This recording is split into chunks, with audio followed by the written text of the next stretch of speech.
All right, all right, all right. What is going on, ladies and gentlemen? How are we all doing today on this Monday, September 29th, 2025? Today, we're going to talk about some volleyball. And more specifically, we're going to talk about Italy dominating the volleyball world. Now, if this is the first time you're hearing of it, if you've lived under a rock, if you don't know why you clicked on this live stream, I'm here to explain it to you. The Italian men are now back-to-back world champions after taking down Bulgaria in the finals of the 2025 World Championships in the Philippines. And, we're going to break down everything. We'll break down the Italian team, how they did, the Bulgarian team on their fantastic run, how they did. We'll break down both the final match and a little bit of the bronze medal match. And then, of course, we'll also break down the semifinals because I didn't go live after the semifinals. I did watch some of them. I watched all of the Italian versus Poland match because that one was an absolute banger. I know a lot of you were expecting it to go a different way. And then I watched a little bit of the Bulgaria versus Czechia match because, just looking at the stats and watching the first couple of sets, you kind of got a good idea of what was happening. But first and foremost, we have to talk about this team here, the undisputed #1 team in the world, the back-to-back world champions, Italy. Now, Italy has won their 5th world championship ever. It is not the first time they've gone back-to-back. In fact, the first time they did it, they went 3 in a row in 1990, 94, and 1998. And surprisingly enough, all 5 of those results had Ferdinando Di Giorgi involved with the Italian team in some way, shape, or form. He's won now 3 as a player and 2 as a coach. And it is also the first time since 1960 where the same country has held both the men's and women's world championship at the same time. It hasn't been done since the 60s when the Soviet Union did it. And then they also did it before that in 1956. This is only the 3rd time all time that the same country has controlled the world championship. So that's absolutely huge, and big ups to Italian volleyball in general. Now, there's a whole bunch to talk about from this team. I'm going to break down this team first, and then we'll go and break down some of the matches, as I just said. But I do think, and I'm going to start with this, that I do think that losing to Belgium is what helped this team win the final. And more specifically, losing to Belgium is what helped this team beat Poland in the semis. Because when you lose a match, you tend to examine things, right, a little bit more. And I've heard so many people say variations of you either win or you learn. And I think Italy learnt a lot from their first loss against Belgium, and first and only loss. And since then, they've only lost 1 set, losing to beating Ukraine, 3-0, Argentina 3-0, Belgium 3-0, Poland 3-0 in the semifinals, and then Bulgaria 3-1 in the finals. And we'll talk about that one little set loss a little bit when we break down that match. But I do think that one was really just Italy taking their foot off the gas just a little bit. And I mean, I also think that when you look at the teams who made the Final Four, I also think that Italy had one of the hardest paths. After they lost that one match to Belgium, they had to play Ukraine, who was very strong in this year's VNL and chock full of veterans. They had to play Argentina with arguably the best setter in the world, in Czechia, a team that had already taken down France and eliminated France. Then they had a rematch against Belgium. We all talked about how good Belgium was and how strong that they could be. We saw what they could do at the 2023 Olympic qualifying tournament. We saw what they did here in this tournament, and they absolutely handled them.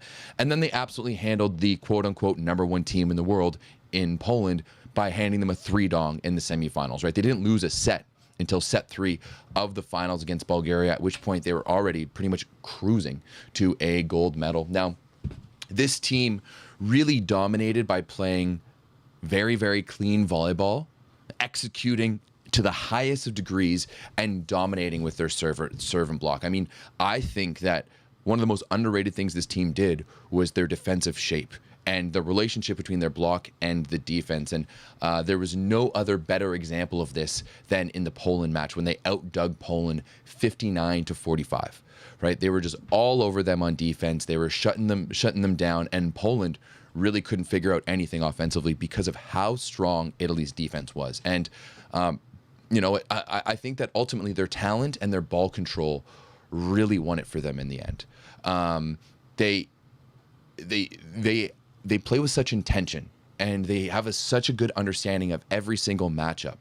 And I think so many times, we saw Gerbich talk about the Polish team quite a bit throughout this tournament, and where he goes like, guys, we need to focus on our side of the net, right? We can't be giving them the matches. And Italy just doesn't give matches away, right? They play so efficiently. They don't make unforced errors. They don't try to swing in the block with kill shots. They recycle the entire time, and their baseline of execution is so high and so clean, and it's expected, right, from the entirety of the team, that no matter what they do, no matter what their game plan is, they know that they have that basis of execution to be able to build their game plan on top of that, right? Like, game plans can only work if you can execute the skills. And I think in volleyball, that's often what's so tough, because executing the skill at a baseline is actually really difficult, right? Volleyball isn't a natural sport. Everyone learns how to, run and jump and catch and throw and kick. But none of those things are really that natural in volleyball. And yet Italy just executes to such a high degree that it really doesn't matter as much for them, because they can execute their game plan game in and game out, because they know that basis of execution is going to be there. I think that their patience is one of their most underrated skills. Overall, like, they're very, very comfortable initiating rallies and recycling and just keeping the ball alive. They really play a true team game where, they work together in a unit. And the same thing as when we're talking about their floor defense and the way that the relationship between their block and their defense goes, and even to their serve. Like, I absolutely guarantee you that their game plan is like, look, we're going to serve this player. We're hoping that they're going to pass out of system. Once they pass out of system, they're probably going to go to this player. This is the block that we're going to be set up to them based on their tendencies. This is where our defenders are going to be. Play in and play out. They don't get lost, right?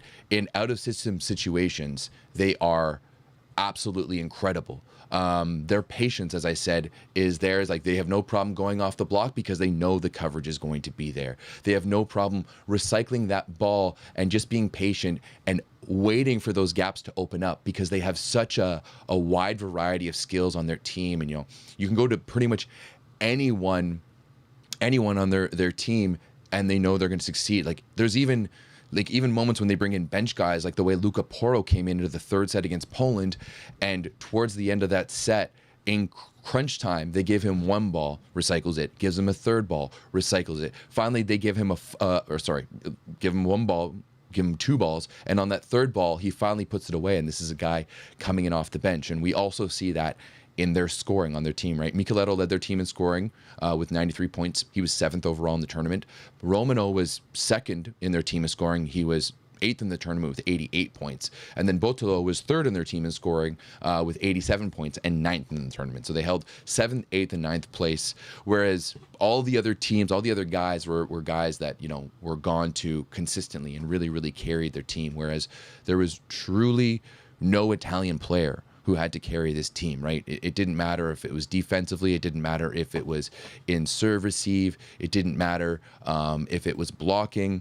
The entire team stepped up consistently throughout this tournament, and it was really, really just pure volleyball on the highest of magnitudes, and it was so much fun to watch. Now, I'll break down a few of the performances here from the Italian team as we go through it. First and foremost is the MVP, Mikieleto, and I'll be the first one to say I actually don't think he had his best tournament. And this is very subjective, but I don't necessarily think that he deserved to be the MVP. And now, before Italians call from my head, you can go back on this very channel to a post that I made and a video that I made before VNL where I break down why I think he's the best player in the world. And now I still think he's the best player in the world, don't get me wrong, but I just don't think his numbers and his performances really led to him being MVP. But I do think that Mikieleto is a little bit like Jamie Tart from the show Ted Lasso. Now, if you haven't watched that show yet, what are you doing?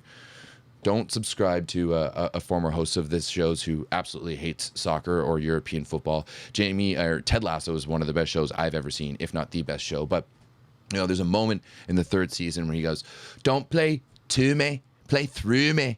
And I feel that's kind of exactly what Mikieleto does, right? He knows that everyone knows how good he is. And same thing with Giannelli. The entire team knows how good Mikieleto is. And everyone knows how good he is. So everyone game plans for him, and he understands how to pull that attention away and create gaps for other players. And I think that's ultimately what we saw down the stretch for this Italian team, right? Time after time, these guys were able to go the extra mile and be the guys. I mean, looking specifically at Romano and then Bottolo as well in the finals, just because of how Mikieleto is able to just attract so much attention from the way he plays. And, you know, he really attracts a lot of attention, especially in serve receive. Like, he takes a lot of volume in serve receive. Poland targeted him 19 times in the semifinals. He was passing outstanding, 63% positive, 32% perfect. Now, he wasn't nearly as outstanding against Bulgaria. On 25 targets, he was 28% positive and 8% perfect. And swinging wise, he wasn't that fantastic either. He was 9 for 23, but still, he can always get it done when in crunch time. He can always be that best player and make the best shot when it matters the most. And after this tournament, even though I don't think he necessarily deserved the MVP, I truly still think that he's one of the, if not the best player in the world, just because of his all-around game and the way that he's able to play this game at an all-around basis. But the man who I do think was the MVP was this man right here, Simone Giannelli. I thought that he was outstanding, especially after bouncing back after, you know, what was a maybe less than ideal Olympic run last year. We all remember how he broke down in the semifinals and in that bronze medal match, and it was tough to see. But I thought that there was so many aspects of his game that were so strong. You know, we already talked about that even spread of the offense. You know, even incorporating the middles at the beginning of sets, especially against like Poland and Bulgaria, he was feeding that ball to the middle, making sure that opposing teams' middles really respected them, really made sure that they weren't cheating too much. And then after that, he would spread that offense out, right? His team had such a high efficiency the entire time, and his ability to toy with other teams' blockers and create those gaps. Like, he did a piece of work on Huber in that semifinal completely. I still don't think Huber knows where some of those sets went. He's also their emotional leader in so many ways, and that's why I think his breakdown last year at the Olympics affected this team so much. His ability to lead this team with emotion and make big plays at key moments was absolutely huge. You know, and I think that like a lot of that comes through in his serving pressure, right? He's a consistent server all throughout. He's always putting on pressure, and he doesn't necessarily need to go for the ace, but he's also always putting on pressure and really not making that errors, especially for the amount of pressure he's putting on, right? He only missed 10 serves this entire tournament, and I thought that was absolutely fantastic. I'm sorry. I'm still getting over a bit of a cold, a little bit. I just have a bit of a tickle in my throat right now. And then his blocking presence, you know, his blocking and his defense, as he actually led Italy in in defense in the semifinal match. Sorry, I'm really dying over here. Goodness gracious.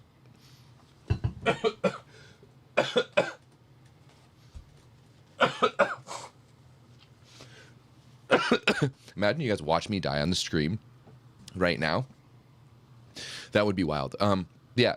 Giannelli's ability to both block and play defense at all times is really, really good. And then, you know, we saw him do things like going to visit the mural in the Philippines that had his face on it, and it really, really got a lot of fans on his side.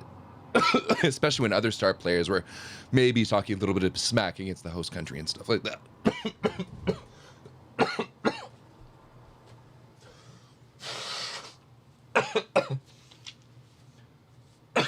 Goodness gracious. I apologize, guys. The preview for this tournament was marred by technical difficulties, and the outro of this tournament is going to be marred by my coughing, it looks like. So, I'm really sorry. But yeah, I really thought that the way that Giannelli played so well throughout this tournament really deserved an MVP performance. He was named the best setter, which I can't disagree with whatsoever.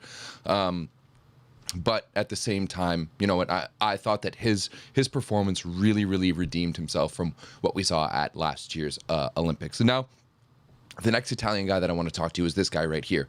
Because I said in my preview, I've said quite a bit that this player is a gamer. He's a big-time player. He's a guy who shows up when you need him the most. And that's what we saw, right? In the finals, when Mikieleto wasn't playing necessarily as good and being shut down by the Bulgarian block, Romano showed up for what was his best match of the tournament. Right? In the semis, he had 15 points. In the final, he had 22 points, including a huge serving run in that second set to really basically win it all by himself. He was absolutely unreal. He was Roma yes the entire time. And you could just tell in the final the way that he would come down, no emotion, and just go back to work. He was so good. I talked about how important he was for that 2021 European Championships run and for that 2022 World Championships run. And Romano is a guy who doesn't necessarily show up for the average games, you know, for the pool play matches or for regular season matches. He's not necessarily going to be the guy unless he's really feeling it. But, you know, those 5 aces in a row in the second was just a work of art, really. And his attacking throughout the entire tournament, especially, like, it got better as the tournament went on, but especially in that final. You know, there was a moment where Blingini was talking in a Bulgarian timeout and talking about, hey, we need to set the block better. We need to take away his cross. And they made that move over. And then he starts hitting that backdoor shot. Absolute work of art by Romano throughout the entirety of his tournament. He was so good.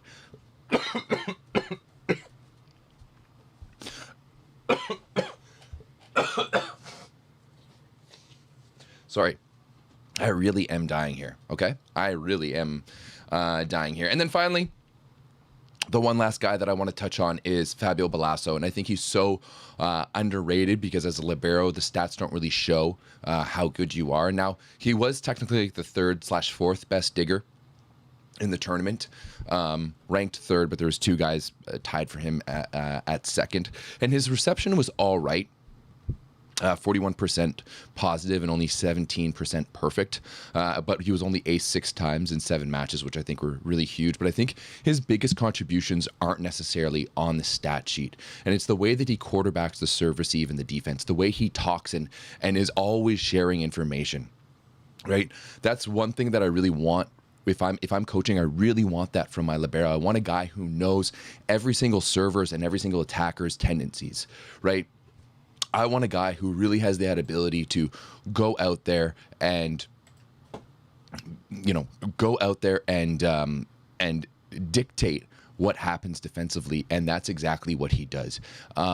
There's also things like, you know, the way that he covers, right? The way that he provides support for his teammates when they're attacking, and then also the way that he sets an out of system, right? He's so good out of system. We saw that a number of times in both the semifinals and the finals where, you know, maybe not the best pass from Italy, he goes and he sets a perfect out of system ball to the left side, you know, from behind the court, behind 1, all the way up into 4, and their attackers are just able to go at it. And especially because the high level of skill that we see from the Italian team, it generally works out in their favor. So I think Fabio Balaso is super duper underrated. He may not make some of the jaw-dropping, although we saw some really good ones from him, but all around he's so solid. And you know, he's that last piece to this entire Italian team. And then finally, we talked about it. This man right here, he is now a 5-time world champion. He is has the most world championships of all time. 3 as a player, 2 as a coach, and I just really admire the calm presence that he brings to this team. And I've really had the opportunity to see him in practice coaching for a few years now at the VNL, even though he does run away from me when I want to do interviews with him. But the way that he has the ability to have the entire team on the same page, right? And it doesn't matter if they're subbing in guys like Luca Porro or they're subbing in a guy like Francesco Sani. You know, we saw Rich Licky really just being the guy at some points in this summer too. And yeah, like he's the best. How can you doubt against 5 world championships? You just can't. This man is so good, and we've started seeing him open things up, put on different players, put different people in there, sub some guys in. We even saw a Spertoli sighting in this tournament, and I think you really have to acknowledge one of the best players of all time. Best players, best coaches, best people in volleyball of all time. Ferdinando Di Giorgi. Okay, this Italian team, right? Maybe a lot of people doubted them, especially without Daniele Lavia out there. But I thought Botolo was outstanding. We'll talk about him a little bit more when we break down this matchup, and then. Yeah, I thought that Di Giorgi was outstanding. Okay, now moving on to their team that they played in the semifinals, and how much fun was it watching this Bulgarian run all throughout? Like, they are so good, and yeah, like it was such a fun run, especially from the youngest team in the tournament, where none of their guys are even over 30. Right? When you look at this roster, it is so young.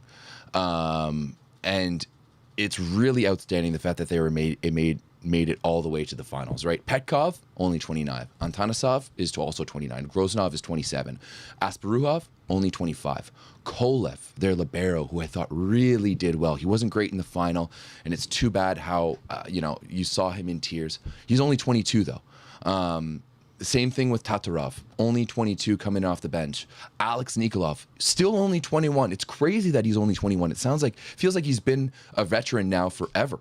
Vladislav Antov, who we saw come in off the bench in the final and was so good throughout VNL, is only 21. Of course, Mooney Nikolov, everyone knows, only 18 years old. And I really hope that this Bulgarian team holds their head high and are really proud of this result. Now, I know that they probably wanted to go out there and win the gold, but what they did was something incredible, right? Was really something incredible. They were so much fun to watch. Every time they take the court, they play with such pride and such passion for their country. They always left everything out on the court, and it was really a fun tournament to watch from them. I really enjoyed it. I've watched, I feel like, a lot of Bulgarian volleyball over the years. I remember Canada playing Bulgaria at the 2014 World Championships. I remember them playing in Summerside PEI, hosting them in Summerside PEI in 2015 in the World League. And, of course, everything that Bulgaria did for Canada, the 2023 Olympic qualifying tournament. But to see this tournament, I definitely would not have thought when I walked into that gym in Quebec City after the media day, where Bulgaria is practicing, and I was really impressed by them then. I was mostly watching Mooney and Alex, I won't lie, but the way the entire team played, the way that Blingini coached this team, I think there's so much to be proud of, and I truly think that it's the beginning of something really special for Bulgarian volleyball. But of course, we have to talk about the two phenoms. We have to talk about the Nikolov show, because if you didn't believe it before, if you didn't believe before that these two are generational talents, then you just saw it in the flesh. And you could say so much about the teams that they had to play, but they still had to play some really good teams on the run, right? They still had to play Slovenia. They still had to play Germany. They still had to play the U.S. And these two really stood up to the occasion, being so young and really taking on so much pressure throughout the entire time.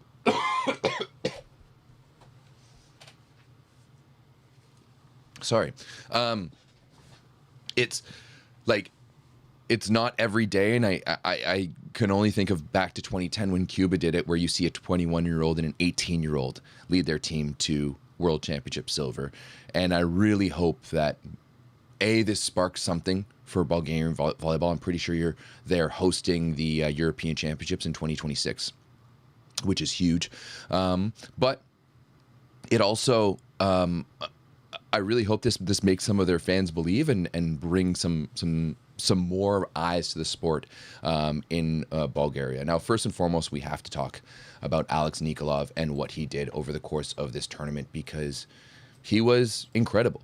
There's no doubt that he was incredible. He had, what was it, 67 more points than the next highest scorer, and Ferry Riegers, 173 points in this tournament. He was averaging over 6 points a set, 6.41 points per set, and then 5.7 kills per set, which is absolutely incredible. Absolutely amazing. And you know what? His ability to score, to me, like, I've always known he was an elite scorer, and I talked about it time and time again when he's played with Lube. That's why I've thought, you know, at a number of occasions he should play on the right side, and we've seen this three-hitter system like we've seen this year on the right side, and having him on the right side and just hiding him in serve receive and allowing him to hit both on the left and the right with Lube. But I didn't know he was going to be this good, and the thing that really impressed me the most was his out-of-system hitting. It got to a point that in the final where if Bulgaria passed a bad ball and he was in the front row, I expected him to score. It was truly ridiculous, the amount of times that he was able to go elbow down or high hands, or that one where he absolutely pinned the tee on the 4-4, or he was able to go down that line if the block was just a little bit off. His vision is ridiculous, and his awareness of where that block is at all times is so strong and so fantastic. It really comes down to as well that both his hand contact and his arm swing are so pure, and he's really, really good with his feet, right? He has the ability to get to the ball, swing to the ball, and keep himself in play. But, you know, I really think that match against the U.S. is truly like a generational talent type of match. You know, he really struggled in that first set. And then after that, like, he just got better and better and better. He scored 11 points in sets 1 through 3, and then 18 in a set and a half in the fourth and the fifth. We'll call it a half set because it's obviously shorter to 15. And that to me is really an indication of an elite level athlete, someone who has that ability to recognize, hey, we're playing really, really bad right now. I'm playing really, really bad right now. And I have the ability to go in and change my game and change the momentum of myself, not just sitting there and feeling down, but being like, hey, I know I can do this, and I can make it better. And there's that one legendary moment where he goes to Mooney in that match and goes, give me every single ball and I'll win us this match. And that's exactly what he did. And I think that's really, really special. He is so good. And I mean, even throughout the tournament, it went on, he started passing the ball more and more and more, maybe to the detriment of Bulgaria, though.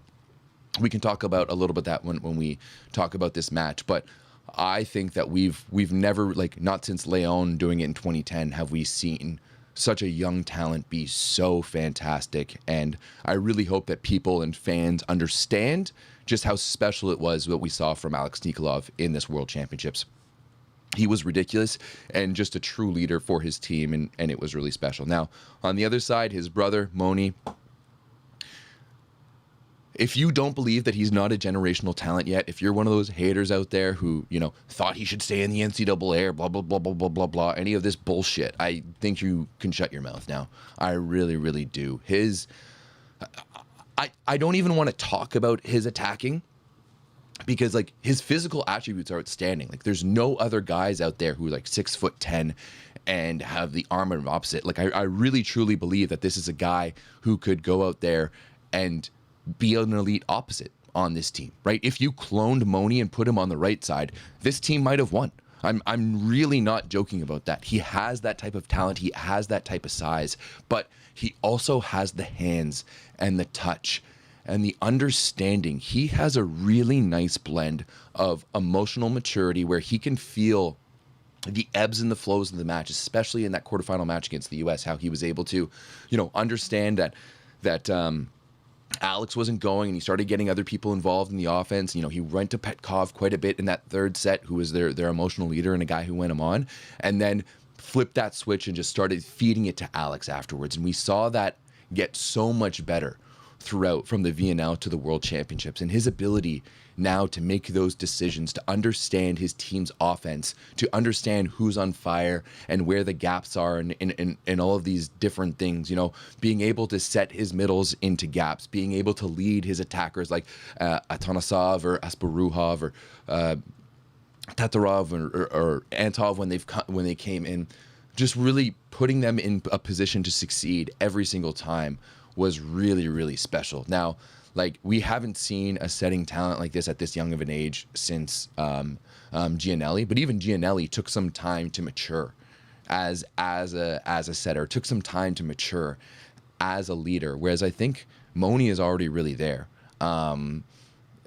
It was really special to get to watch him play in person, but you could tell that he was a little bit young back then, but his age, I don't think, is a factor at all right now. Not the way that he was playing. Not the way that he was playing at all. He was so good, right? And his offensive talents on the second ball also allow him to open so much up, right? The fact that he doesn't get to 2.5 on a free ball situation, and that he lines up at the attack line and runs in every single time, so that even if he doesn't jump and dish or jump and attack, you're still wondering what he's going to do. So you still, as a blocker, you still have to stay present, is so special. And yeah, I was really impressed by him all throughout the tournament, both in his setting quality and his decision quality, and then his emotional maturity too, right? Like, he has a bomb of a serve from the baseline. He's always an offensive threat, and then he knows how to set his team and to create options. Like, I cannot wait to, like, I'll watch the Russian league this year just to watch him play. I'm not gonna lie, he is really something special, and I think people are gonna finally understand that. Like, it's been a massive year for him, right? First, he wins an NCAA championship. He is the player of the year as a freshman, one and done at Long Beach, and now leads his country to a silver medal, which they haven't done in a long time. And it was really awesome.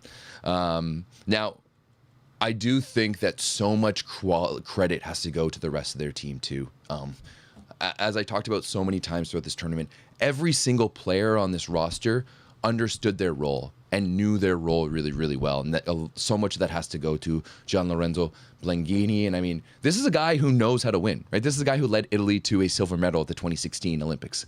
Now, he still doesn't have a gold medal from one of these major tournaments, and maybe that's why we saw his emphasis after that semifinal win against Czechia to be like, hey, after the quarterfinal win against USA, like, hey, we didn't come here just to make the medal round. Like, we came here to win a medal. We came here to win gold. But so much credit has to go through this entire roster, from Tanasov, Asparuhov, Kolev, only 22 years of age, and he was taking so much volume in serve receive, right? Grozanov ended off as being the best blocker in the tournament, right? Had 18 blocks in this tournament. Petkov, he was the emotional leader. Like, if he's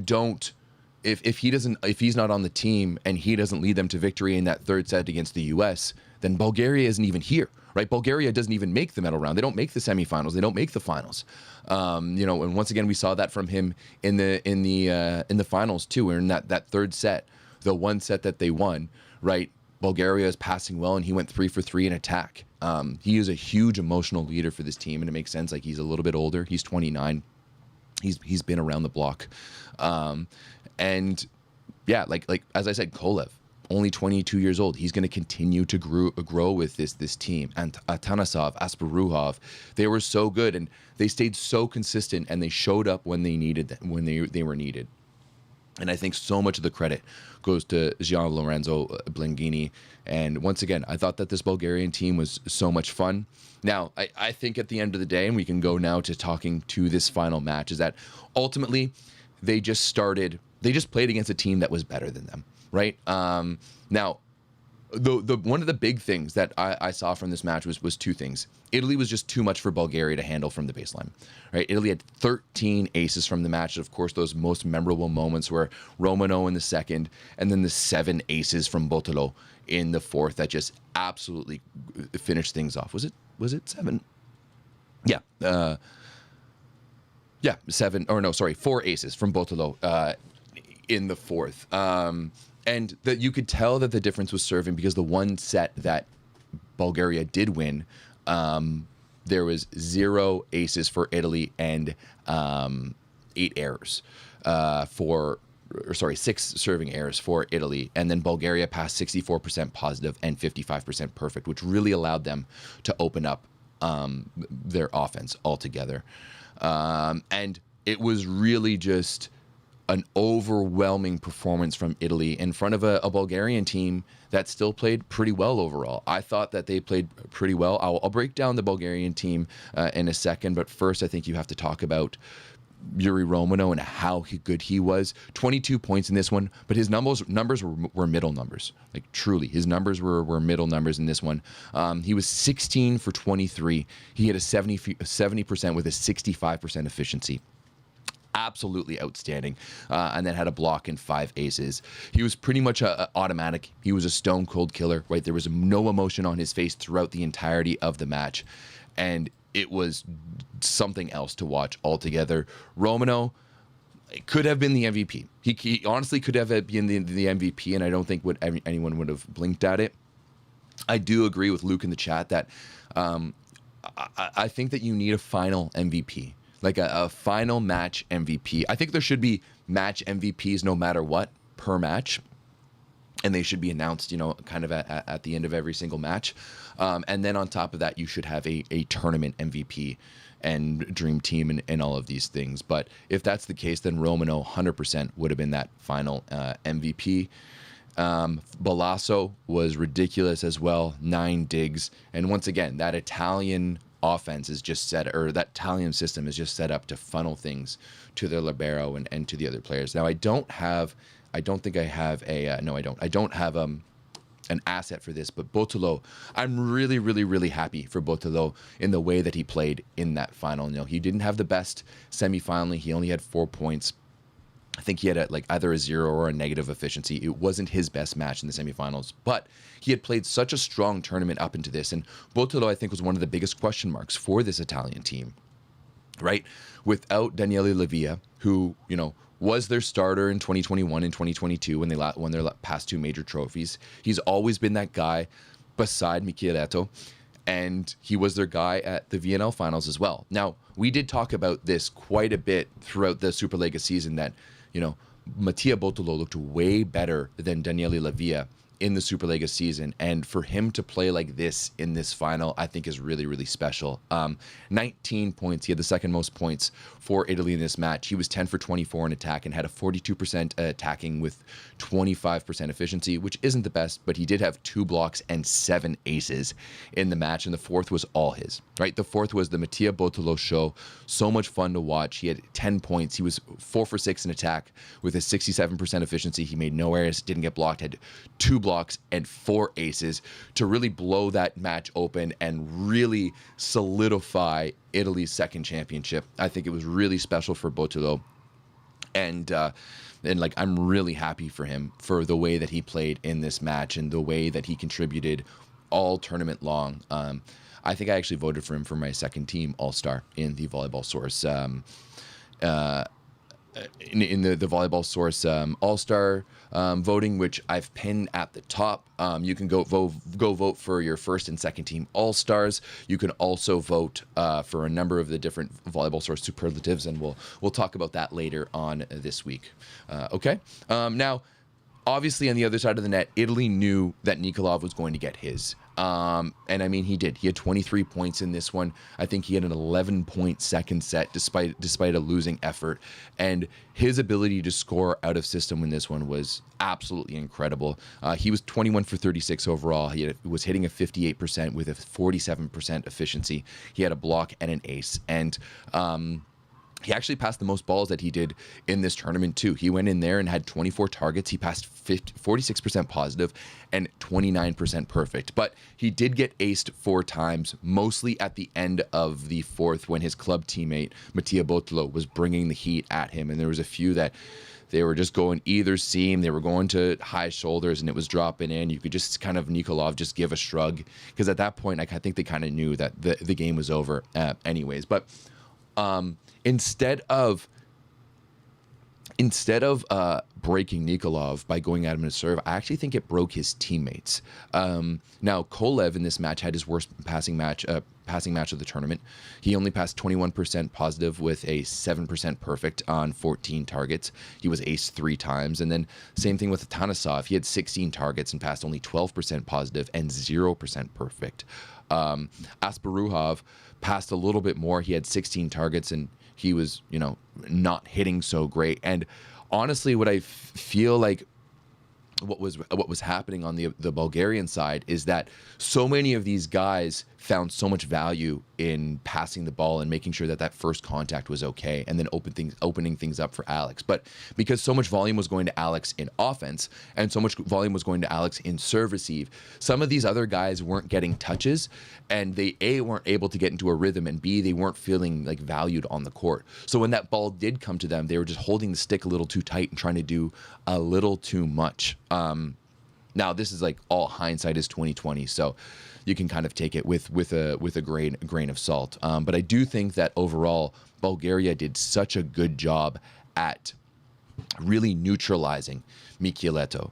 As I said, he passed one of his worst matches of the tournament, only 28% positive and 8% perfect on 25 targets, and he was ace twice. And then offensively, he was all right. He had 11 points. He was 9 for 23, but he made no errors. And I think that's one thing that was big for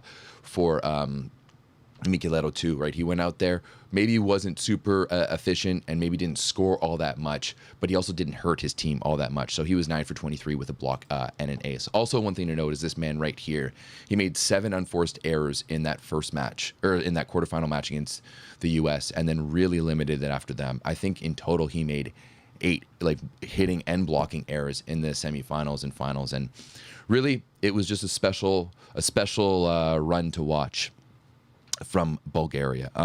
Now we're going to touch on the bronze medal match a little quickly, and then we'll talk about Poland and Czechia a little bit before talking about the semifinals.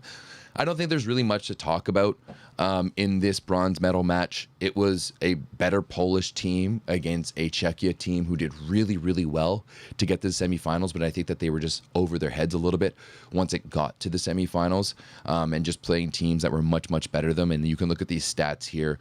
Poland just dominated in every aspect of the game, and their blocking and their serving. Also forced, and they're attacking as well, and then also forced Czechia to make way more errors than they usually did.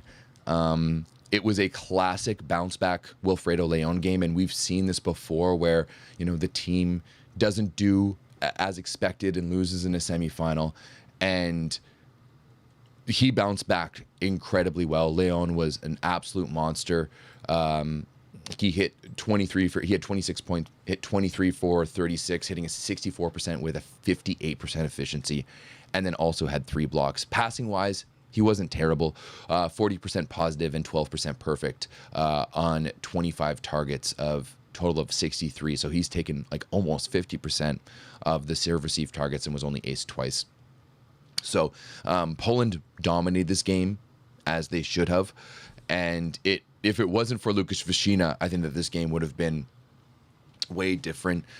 He had 19 points, 18 for 32. He hit a 56% with a 31% efficiency and had a block, while really was a workhorse in serve receive as well. Like, he was getting it on the defensive side and on the offensive side of things. 43% positive with a 14% perfect on 28 targets. But I thought that they really shut down Indra in the bronze medal match, and it was the same thing in the semifinals. And I almost wonder if Indra was injured a little bit there, because it was a little bit difficult to watch. And Poland just absolutely dominated. Congratulations for winning the bronze medal, but maybe not too much congratulations. I don't really want to talk about when I'm talking about this Polish team now. I don't really want to talk about individual players. And now, yes, they did lose Bartosz Kurek before the semifinal. It looks like he has an ab injury, as people in the Discord told me. It's just from him being old, which, I can't really disagree about. But, there was a big discussion in the Discord today about whether any medal of success is a good mindset when it comes to Polish volleyball. And I don't actually think it is. I think that this is a team that was ranked #1 overall, a team that on paper has the best talent and has the deepest talent in the world. And now I'm going to liken them to Canadian hockey because I'm Canadian, but whenever our national team steps on the ice and whenever that Maple Leaf is on the ice, I expect a gold medal. Anything less, and it doesn't matter if it's at like U18s, you know, World Juniors. Like the World Championships is a little bit of a different thing in hockey because they do it every year. The World Championships are run at the same time as the Stanley Cup playoffs. So Canada naturally doesn't have any of their best players, and it's really like who's been already kicked out of the playoffs. So that's the one tournament that they you know, like we give a pass to in our Canadian team. But I think in the same way that Brazilian volleyball expected to win in the 2000s because of the quality and the depth of their team, I think that Polish volleyball should be there as well. And you can't sit here and tell me as a Polish volleyball fan that you're happy with this tournament when the teams that they beat, sure, they only lost one match, but the teams that you beat are Qatar, Romania, the Netherlands, who have now been relegated from the VNL, Canada, who was playing with a B team and missing 5 of their best players, Turkey, who was missing their best player in the quarterfinals, and then Czechia in the bronze medal match. You're not playing quality opponents there. And now that is the benefit of being one of the top ranked teams in the world. But when you compare it to, you know, the teams that that Italy had to beat to get there, the teams that Bulgaria had to beat to get there, they weren't tested. They weren't battle tested at all. And I honestly think it hurt them in the long run. Now, they had no challenges leading up to the semifinals. They were not battle tested. And I think, as I talked about with Italy, that, you know, when you lose a game, right, it's either you win or you learn. And Poland didn't learn anything. And they were just able to gloss over serious issues within their team instead of going out there and learning what they needed to be done and learning how to win. And like this team with this roster, it doesn't matter if you're losing Bartosz Kura, Kevin Sosek just helped Lublin win win a Plus Liga title. It doesn't matter if you're missing guys like Janusz or Biniak or Śliwka. The amount of depth and the amount of talent that you have out there should be enough. Like Bulgaria was able to make it all the way to the finals, and you know, with a 18-year-old and a 21-year-old. Poland has arguably one of the best players in all time in Wilfredo Leon on their team, and has so many other of the best players in the world.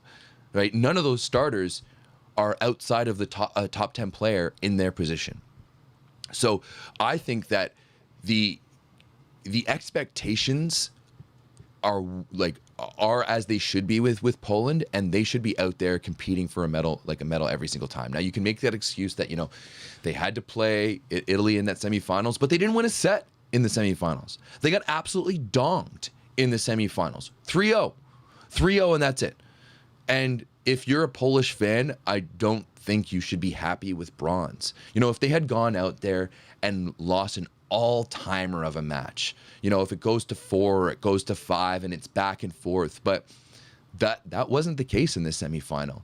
They kind of kneeled over and died. And I mean, we'll talk about that match in a second, but I honestly still think that this team needs to take a big look at themselves. And I don't necessarily, we'll have to see kind of what Grbić thinks. I do think that roster maybe was mismanaged a little bit, especially in that final match. And once again, I'll talk about it in just a second. But I don't think it's a good look for Polish volleyball to be out there and to only get a bronze when, you know, no team that you beat, only one of the teams that you beat is ranked in the top 10, and that's Canada, and they're 10th, and they're missing the entirety of their team, and you still lost a set to them.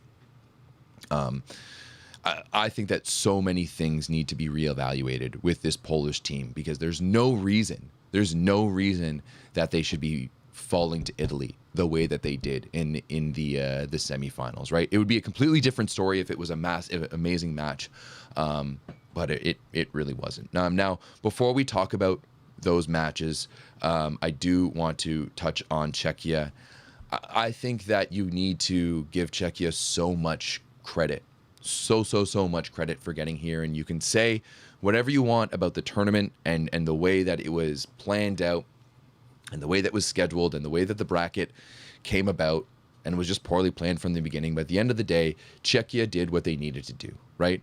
Sure, you could look at the fact that their biggest matchup was a win against Serbia in the first match of the tournament, but hey, they got that win. And I think they showed a really, really good level of volleyball all throughout the tournament. No doubt about it. I think that like Lukas Vashina has really proved that he has the potential to be a real star. And I'm really excited to see what he can do at the club level.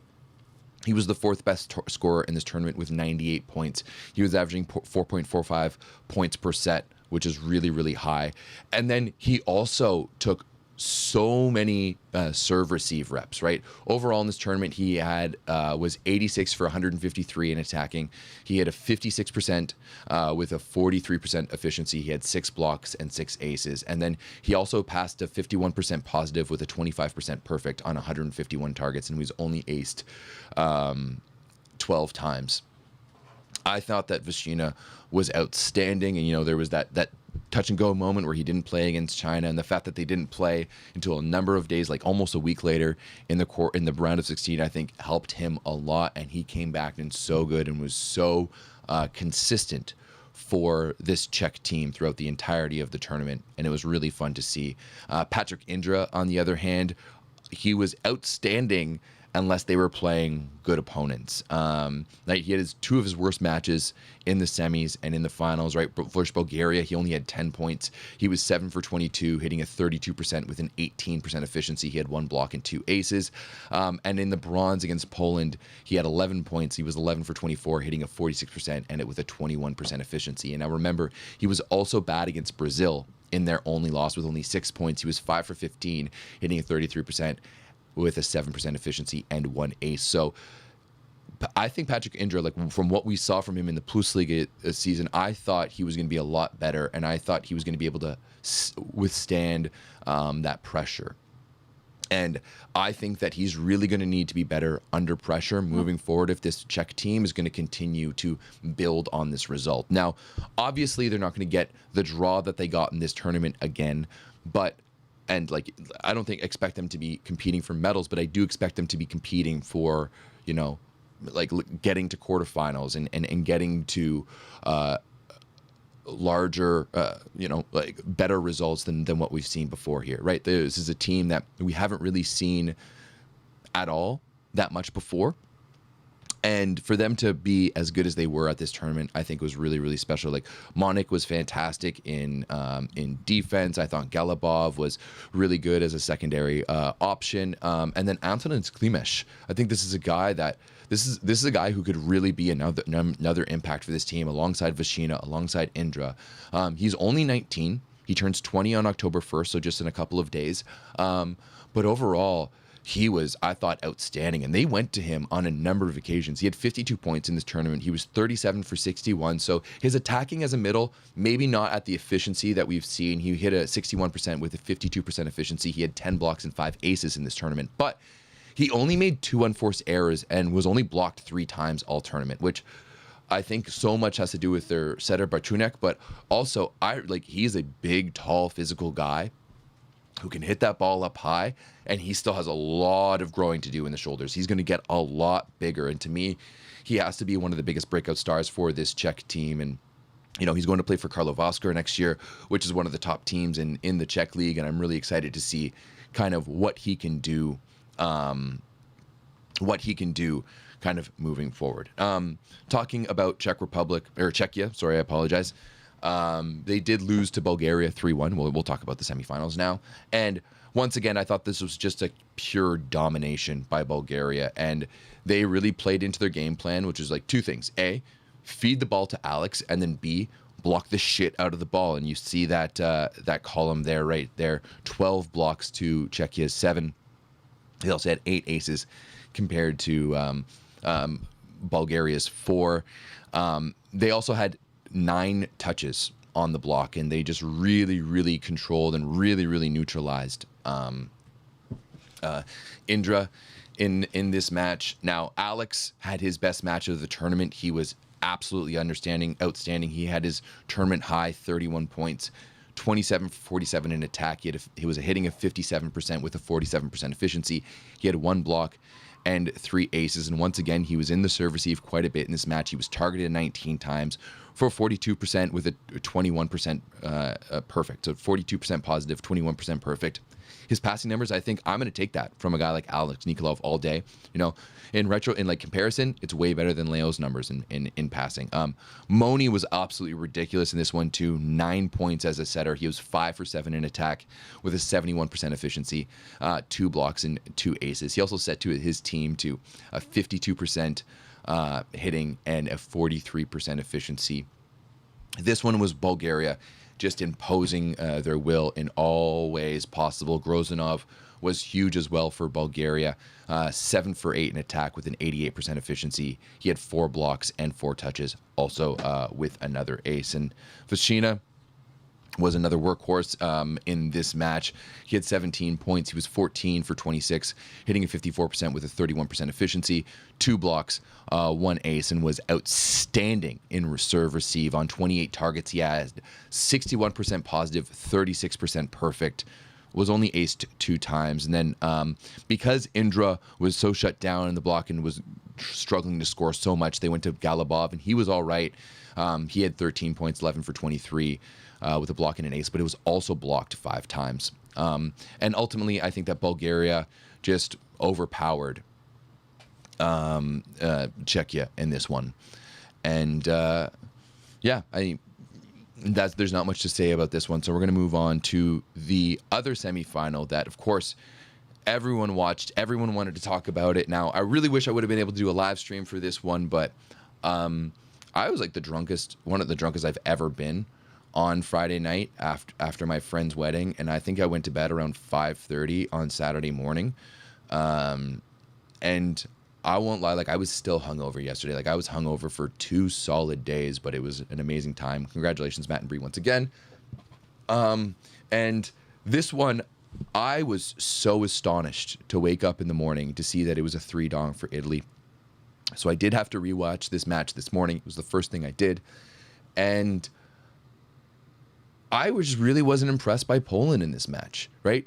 I thought that Italy was better than Poland in every single element of the game, right? I thought that he was better. They were better, the better team all throughout this match. And now the only area in which, you know, Poland was better on these stats that we see here is blocking, right? Poland got 10 blocks compared to Italy's 9. And then also attacking a little bit. But those are going to be different for different reasons, and I'll explain why. Like Italy had 34 kills on 91 attempts. Poland had 30 kills on 79 attempts. But the efficiencies is where it tells the story. 20% efficiency for Italy, 19 for Poland. And that discrepancy in numbers is 2 things. A, Italy really knows how to recycle the ball. Right, they really know how to go off the block and just keep on swinging, right? I talked about that patience, and that's exactly what we saw in this semifinal. And to me, this all came down to that serve and block game. Italy had 7 aces for only 16 errors. Poland had 3 aces for 17 errors in this match. Huge advantage to Italy. And then we see that in the reception numbers too. Italy passed 51% positive as a team with 31% perfect. So they were in system 31% of the time in serve receive, which really allowed them to set that middle from the get-go, establish that middle, and then go things outside. They were only aced 3 times as before. As I said before, was Poland, they're passing 32% positive and only 16% perfect. So Poland was passing just marginally better in serve receive and like just positive than Italy was passing perfect.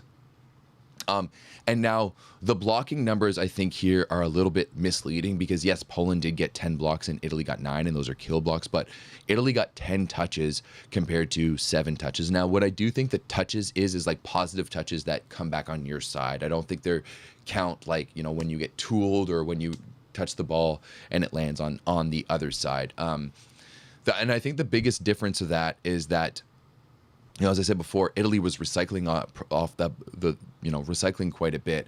And then Poland Poland's blocks were often in out-of-system situations. You know, they're often in those times when Italy was going for a recycle or going for a kill, and, you know, someone wasn't able to pick it up. And now Italy played such good defense that they were in out of system all that much, right? Digging wise, Italy had made 59 digs and Poland only made 45. And that to me was the biggest difference in this match. They were really funneling the attackers where their defense was. And once again, that relationship between their block and their defense was so good and so strong. Right? They had the ability to keep the rally going. And now Poland has some of the best attackers of the world. And when Leon is swinging at you, or Kokonowski is swinging at you, or Semeniuk, like, you're going to be put in tough out-of-system situations. And that's where Poland's block really thrived. But clearly, it really wasn't enough. And the big difference for me in this match was that they were doing all the little things right? They were serving with intention. They were serving to Leon and putting him in a bad situation. The coverage, I think, was one of the big things. There was a number of times where, you know, we saw, like, there was one play where Semeniuk hits the ball off the block and it goes over Piszczek's head and he turns around and Leon and Sasek are just absolutely watching it and not making a play. Or there's another one where Leon swings and Kokonowski is completely facing the wrong way. And, like, that's middle 101, right? I go and I make the hit and I immediately have to come down under my middle, like my left side attacker, and cover on him. And yet he's standing straight up, facing the other way, completely unaware, which to me is so unlike a Kuba, like a Kokonowski. And it was in these, like, little moments that Italy really tightened up. You know, when you look at it, Poland had a huge lead in every single one of the sets. Now, I wrote it down here. In the first set, they led 12-8. In the second set, they led 5-2. They also had the advantage up at 22-21, and then they had a Komenda net touch, and then a Semeniuk error, which gave Italy the advantage right back before Sani came in and served them off the court. Right, he served another tough one. They were able to side it out, and then he served that ace to finish things off. And then they also led 14-9 in the third before Italy's blocking really turned it on, right? That to me is a choke, right? You had the lead in every single one of these matches. You start in every single one of these sets. You started better off, and then they couldn't handle it, right? They didn't have the ability to go out there and get the job done when they needed it the most. And it just seemed to me that, like, Poland was just expecting Italy to keel over like every other team in this tournament had before. And they didn't really change anything up either. That was the biggest thing for me. And I think the biggest thing that we can look at that is in the third set, you sub in Fornal, right? Semeniuk wasn't having the best match, especially offensively. I think he ended the match with... what was it here? Yeah, he was 22% in attacking, 0% efficiency. He was 4 for 18 overall, and then passing terribly too. On 7 targets, he was 29% positive and 0% perfect, which is really too bad because I thought that I thought that Semeniuk was really, really strong for Poland all throughout this tournament, and then he just really wasn't that good here against Italy, even though, you know, all of the serving targets were going to Leon. He was targeted 25 times out of 57. So you go out, you bring in Tomasz Fornal, and Fornal is one of the best attackers in the world, and he didn't get one set. He got no attempts in the third set. He played the entire time and no sets. And this was a team that led 14-9. And at no point when Italy is absolutely shutting you down, right? Italy got 6 of their 9 blocks. They got 67% of their blocks in one of the sets at the second half of that third set to essentially win the world championship. Everyone knew that this was the final, and you don't go to Fornal once. He's one of the best offensive players in the game, and you don't go to him once. Instead, you set 3 players in the third set. Leon, who had 5 points, he was 4 for 10, hitting a 40% with a 0% efficiency. He was blocked 3 times, right? Sasek had 4 points, and, you know, he wasn't great. throughout the first two and like finally started getting things going, but he was still only 4 for 8, 50% with a 25% efficiency, blocked twice. Kokonovsky, 2 points. He was 1 for 4 with a block and then blocked time once. Like, why aren't you opening things up? Why aren't you trying anything else? Why aren't you going to 4 now? Like, I just don't get it, right? You're not giving him any volume after you've just had in a massive lead erased. And this isn't, you're not subbing in some scrub player. You're subbing in Thomas Fernal, a Plus Liga MVP, a guy who has been able to done it, a guy who's been able to lead you to 4. I just really don't understand what was going, right? At what point does Grbic need to go to Komenda like, hey, set fucking Fernal the ball. Give him the bick. Give him something he can hit. Hell, give him a high ball out of system. I just don't really understand it. Okay, Fornal had back issues and was filled to the brim with painkillers. He was not allowed to attack and was a pseudo libero. Then why put him in? You have Arthur Schaupuk on the bench, who once again has helped this team win a world championship before, who's done it in the Plus Liga. Why not make the change, right? It's not like Fornal. Like, I think Fornal was a little bit better in serve receive, and yeah, he passed to 50% with a 33% efficiency. But you have those other options. Why not go to him? Why not go to a Norbert Huber, who in the match was set 3 times? 3 times. This guy's out here talking shit about the Philippines, and yet he got set 3 times in the semifinal match.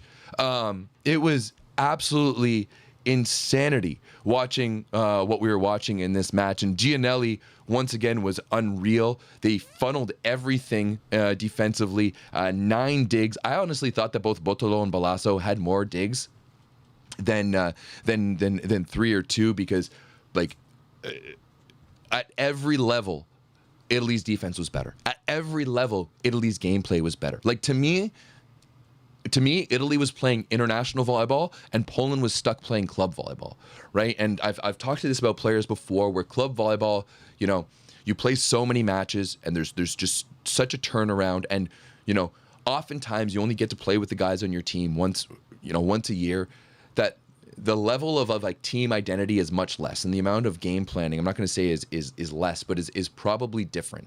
And oftentimes in club volleyball, it's the teams with the best players and who are more athletic and more talented that win. That's just the way it works. Whereas in international volleyball, there's way more game planning. You have much more of a style of game, and there's much more pride on the line. And there was a big difference in the way that Poland and Italy played this match. Italy played like one of the best teams in the world, and Poland played like a team that expected to win. Once again, they had the lead in every single one of the sets. They had the lead in every single time, and they weren't able to finish it. I thought it was a huge shame for this Polish team, because I also expected them to be there. I honestly expected, as I said before in the semifinal preview, and I was wrong on this, that Poland just needs to take care of their own side of the net. And while they didn't do that, they clearly didn't do the game planning that they needed to do as well. So yeah, if I'm a Polish fan right now, I'm rightly so putting a lot of questions on Grbic.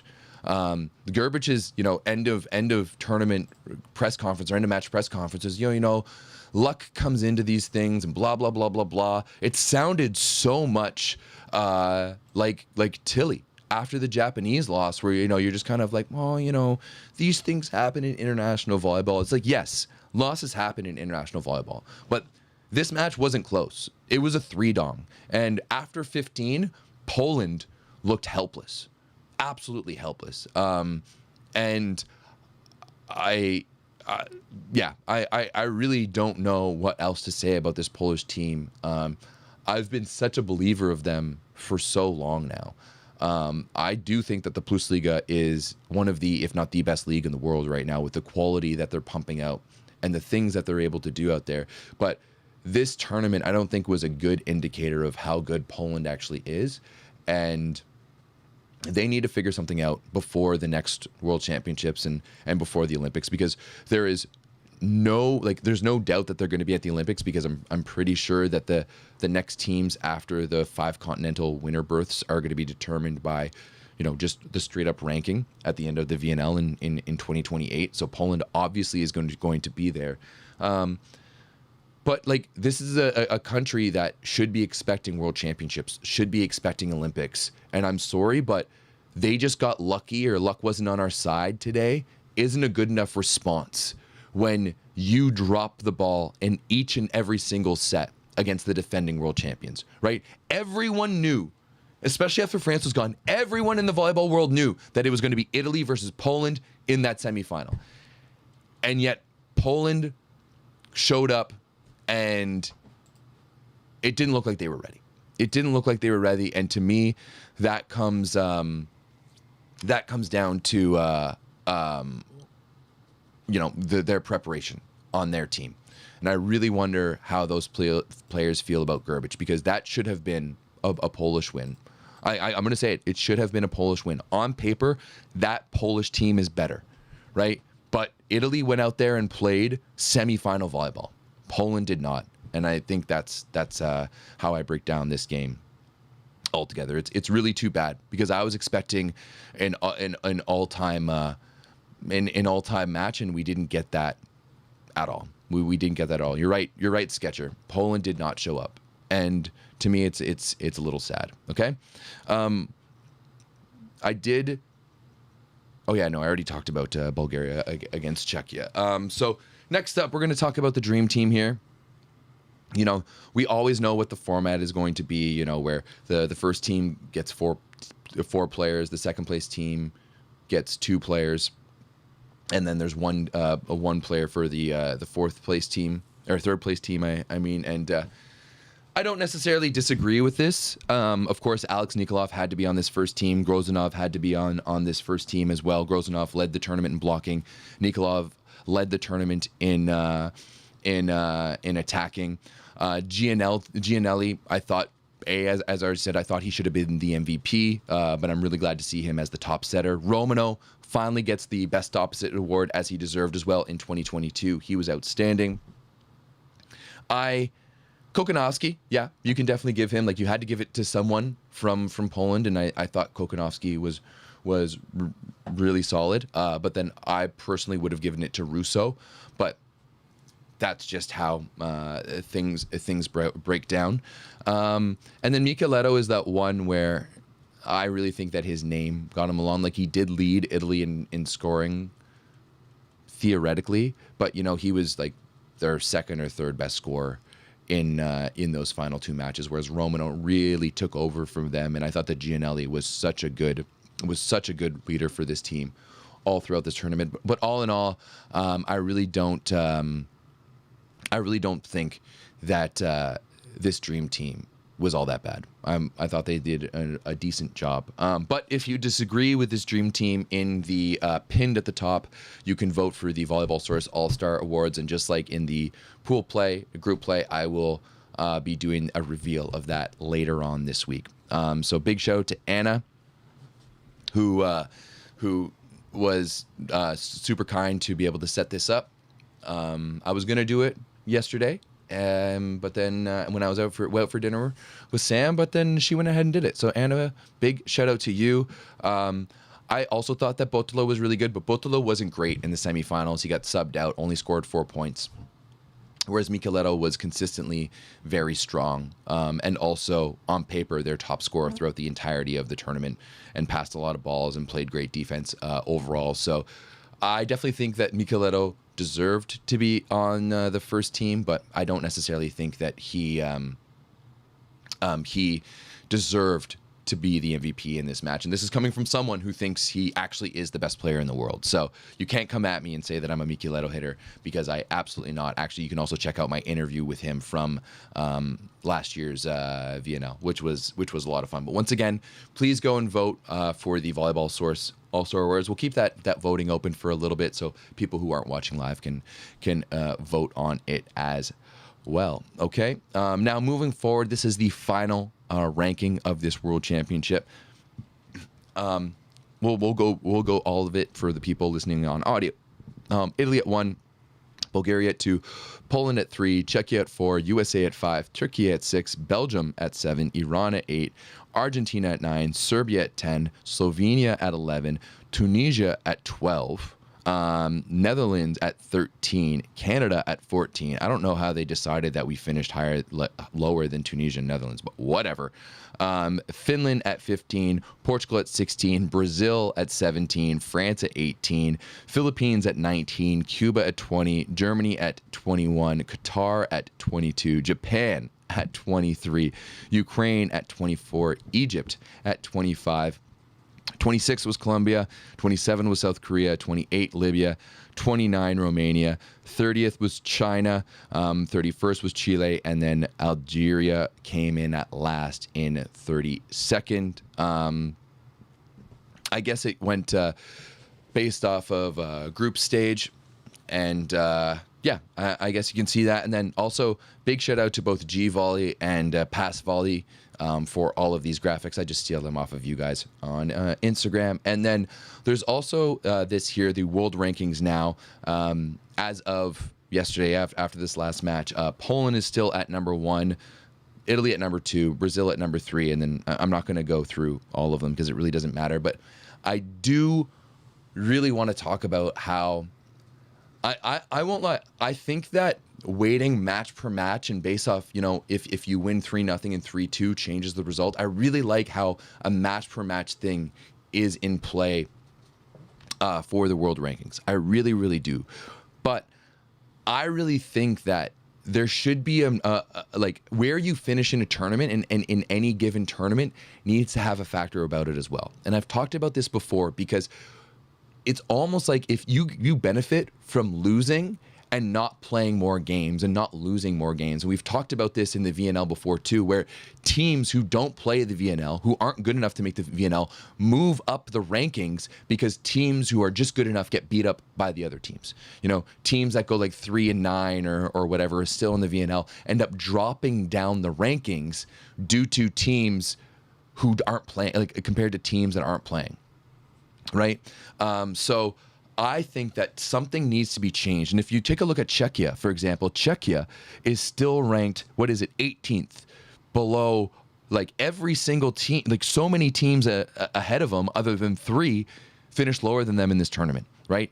Ukraine didn't make it out of pools. Like Cuba, Germany, Japan didn't make it out of pools. So I think, and I've been calling this for this a long time, there needs to be a mix of both. Right? Maybe we weight the match per match like a little bit less, and then we don't need to go to the same point system as what it was given out before. Maybe we rank that a little bit less. Like if we drop it by, both of those point, maybe about 50%, but we have both where you're going to get rewarded for participating in this tournament, and you're going to get rewarded for each match that sends you further in this tournament, while you're also going to get rewarded on a match-to-match basis, right? I just think that it's a really lazy way to do it, but I guess it's also kind of what we come to expect from volleyball in general. Okay, now, yeah, that's it. Now, to wrap up everything in this tournament, I do think that this is a tournament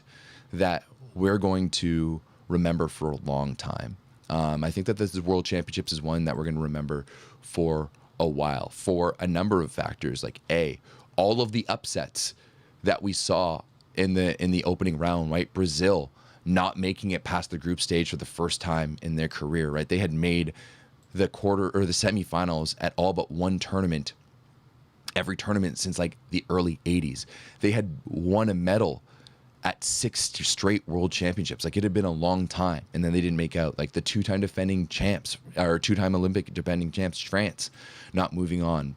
Japan, for everything that they've done in volleyball over the past 3-4 years and the improvements that they've made, pulled out an actually really normal result for Japan. And I know that's going to make Japanese fans mad, but just go on Wikipedia and you'll see for a fact that a first round exit is maybe worse than but it's also not that terribly off. I think that this is a tournament that's going to be remembered for Italy really picking up steam on what could be a generational run.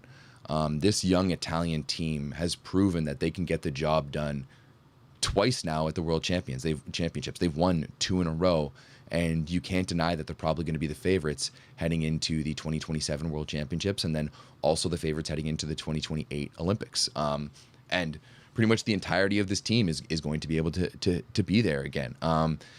This is really the jumping off point that like this Bulgarian team could start a new generation of Bulgarian volleyball. Like, we just talked about the youth that they have on the squad.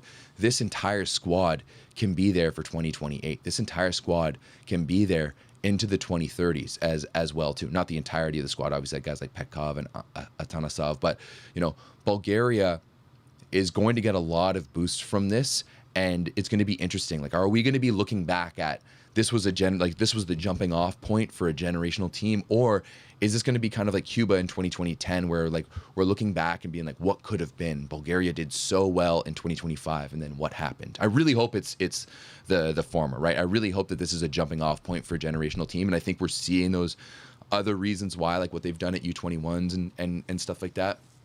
So I really think that's special. And then the same thing with Poland. Like, is this going to be a changing point for Poland? They won back-to-back in the 2010s, and now this is two. They've won 4 medals, which overall is really good. They've won 5 medals at the past 6 events, which overall is huge. But I think that this was a really disappointing result for Poland, right? This team had something to play for. This team had going to get Leon and Gerbic their first world championship, and they weren't really able to do that. And I think that's disappointing if you're a Polish fan. And then something else that we're going to talk about a little bit later, and I'm going to do a deep dive into this later on in the week, and it's Norbert Huber and the Plusliga against the Philippines. Now, if you're not aware, Huber made some comments online about and in interviews about poor organization and poor attendance of the tournament. Plusliga took his comments and really doubled down, and then the Philippines responded by having the highest ever attended men's final of all time. So I think I'm going to do a little breakdown of that. I won't lie, I'm a little bit disappointed from the reaction from like the Polish, like the Plusliga in general. I'll break down on this a little bit later, but like calling Philippines not a volleyball country, I think is just nonsensical. It really is. Like, not only is this a country where we've seen crazy fans at the in the past, in the 2022 VNL, where we saw, this is a non-volleyball nation in the way that their team isn't that good. Although I don't think anyone expected the fact that Philippines was 1 point away from making the playoffs, and that was so much fun for them to watch, or for us to watch on that side. But for the Plusliga to go out and say that the Philippines isn't a volleyball country with their long, storied history of volleyball, I'm going to break it down a little bit more. But like, this is a country that's brought a lot of innovations to this game, and I was disappointed from the Plusliga for them to for them to go out and say that. And people are saying, Everett, you are clearly not familiar with the amount of stoogery that resides in the Polish media in general. And I mean, I think I am a little bit. Big shout out to my guy G Volley, who does such a good job at covering Canadian volleyball, but he also comes from the Philippines, so he has a unique perspective of kind of what that is. Like I will say this one thing, is that they were saying that, the majority of volleyball fans are in Europe, and that is fully wrong. That is absolutely wrong on so many levels. I know the numbers. I've seen, the numbers coming from VBTV, and Southeast Asia, like Japan and the Philippines and Thailand and places like that, carry volleyball in so many of the ways. So I'm gonna break all of that down later on in the week. I want to make sure that I do it justice, and as G was sending me all of the information today, I kind of made the decision that it wasn't going to be right for me if I could just kind of jumped on it and threw it into this show. So I'm going to do its own little deep dive as I break down the numbers and stuff like that, because, I think it's ironic to say that, Europe is the home of volleyball, yet in the 2022 opening match of the 2022 World Championships, and once again, it was in Slovenia, not Poland, so I will make that a caveat. There was like 300 people there for an absolute banger of a Brazil versus Cuba match. Right. So, yeah. I also want to say thank you to everyone who came and supported and watched the content throughout this World Championships. I have to say that this World Championships and the stuff that I did over this kind of gave me a lot of motivation to do this again, and it was the most fun I've had doing these shows in a while. And yeah, especially after the summer it's been and everything, I really appreciate all the support from everyone and everyone watching. And if you are a new viewer and you've only joined since this World Championships or maybe since the VNL, like this doesn't stop through international season. It does continue, and maybe even more in some ways throughout the professional season. So if you want to find a way and, if you want to continue to, follow volleyball, please subscribe here, turn on that bell notification, because this will continue all throughout the professional season. A lot of coverage of Italy, a lot of coverage of Poland, coverage of Japan as well. We'll cover some of the American pro leagues. And I really appreciate everyone watching along, wading through all the technical issues early on and my coughing early on in this match. But really appreciate everyone. Hope you all have a great evening. I will be back throughout this week. I think I'm going to do a bit of a tier list, ranking all of the different teams in this tournament, and how we think that different teams did based off of expectations. And then I also will do the All-Stars. And then, of course, for my Canadian fans, we'll also do a breakdown of both the men and women and their summers this year. So, I really appreciate everyone following and watching along. And I hope to see you guys all soon. But saying that for the last time from these World Championships, grazie. Thank you very much. Love you all. Have a great night. Bye.